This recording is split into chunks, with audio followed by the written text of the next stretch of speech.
You know, we all think we know Santa Claus, right? The red suit, the big white beard, the whole North Pole setup. But what if I told you that's just one tiny piece of a much bigger, older, and honestly, sometimes scarier story? Come on, let's go meet Santa's entire global family. I mean, most of us grew up with that, right? Believing in Santa. But the story we were told, it's really just the tip of the iceberg. So get ready, because we're about to go on a whirlwind global tour to meet all these other figures who bring gifts and sometimes a little bit of fear to kids all over the world. All right, so let's start with the guy we all know, the face of the franchise, right? That super jolly, winking man in the bright red suit. He's the global icon of Christmas, no doubt about it.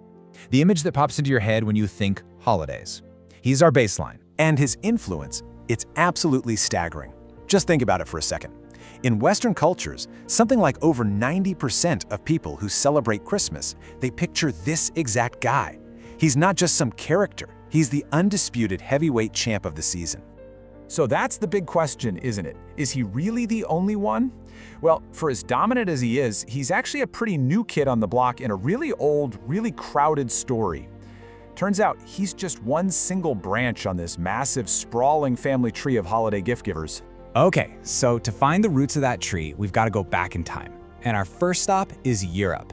Now, this is where the story starts to get, well, a little complicated, and honestly, a whole lot darker than you probably expect. So, it all really kicks off with St. Nicholas. We're talking about a 4th century Greek bishop, St. Nicholas of Myra. He was famous for his piety, sure, but the big thing was his secret acts of kindness. You know, like sneaking around leaving coins in shoes that were left out for him. Sound familiar? Yeah, he's pretty much the original model. But here's where the story takes a really sharp turn. See, in a lot of those old Alpine traditions, St. Nicholas, he didn't fly solo.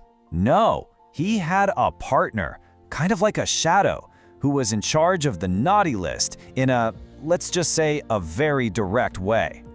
And that shadow's name? Krampus. Yeah.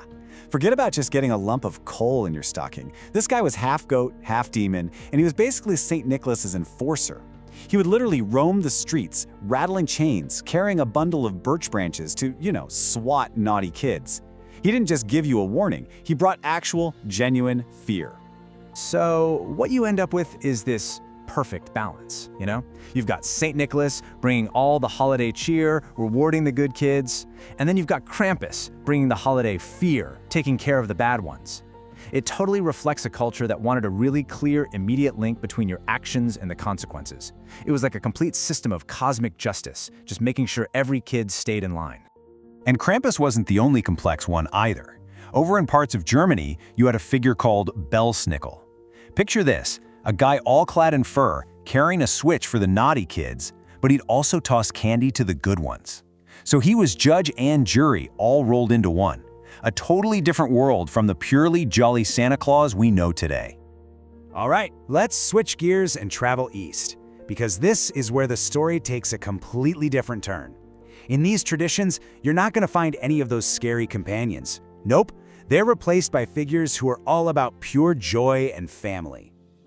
Okay, first up, Japan. One of the main figures you'll find associated with gift-giving here is Hotei. He's one of the 7 lucky gods in Japanese folklore, and you might know him better as the Laughing Buddha. And Hotei's whole vibe is just different. He's not checking a list, he's not judging anyone's behavior. He's all about embodying happiness, contentment, and good fortune, things that are really central to his tradition. That big sack he carries, it's not just for gifts, it's supposedly filled with fortunes for people who believe. The focus here is just on spreading joy, plain and simple. Okay, so meanwhile, over in Russia and other Slavic countries, the main event is actually New Year's. And the gift bringers? They're this magical duo. You've got Ded Moroz, which means Father Frost, and his granddaughter, Snegurochka, the Snow Maiden. And the way they do things is completely different from Santa's whole stealth operation. Ded Moroz and Snegurochka, they arrive openly, right out in the open, usually at these big New Year's Eve parties. They're often dressed in blue or silver, and they hand gifts directly to the children. It's not some secret mission in the middle of the night, it's a big, public, communal celebration. All right, let's head down south now, to the southern hemisphere. This is where those cozy winter wonderlands get swapped out for some serious summer heat. So the question is, how does a tradition that was born in the cold adapt to life in the sun? Well, in Brazil, you'll find Papai Noel. And yeah, he looks a lot like the Santa we all know, but since Christmas down there is in the middle of summer, he's had to make a few, let's call them, practical adjustments to his wardrobe. I mean, this is the perfect example of how a global icon gets remixed by local culture, right? That heavy fur suit just isn't gonna work when it's like 90 degrees outside. So Papa Noel just swaps it for light, breezy silk. It's such a simple but really smart and stylish adaptation to a summer Christmas. But, in many parts of Latin America and Spain, the main gift givers have nothing to do with Christmas Day. For literally millions of people, the real stars of the show are the three kings, or as they're known, Los Reyes Magos. Their whole celebration is on a different schedule, tied directly to the biblical story of the Epiphany. So, on the night of January 5th, kids leave their shoes out and they'll put out some snacks for the kings and maybe some water for their camels. And then, the next morning, January 6th, that's when they wake up to find their presents.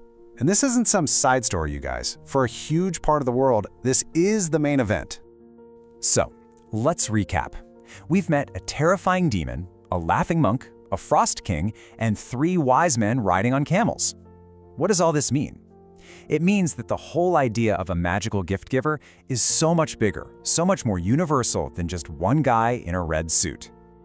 When you see them all laid out like this, it becomes crystal clear. These aren't just a bunch of separate legends. They're more like different dialects of the exact same story. Each culture just shapes its gift giver to reflect its own values, its own history, and, even its own climate, creating this one big, wonderfully diverse family.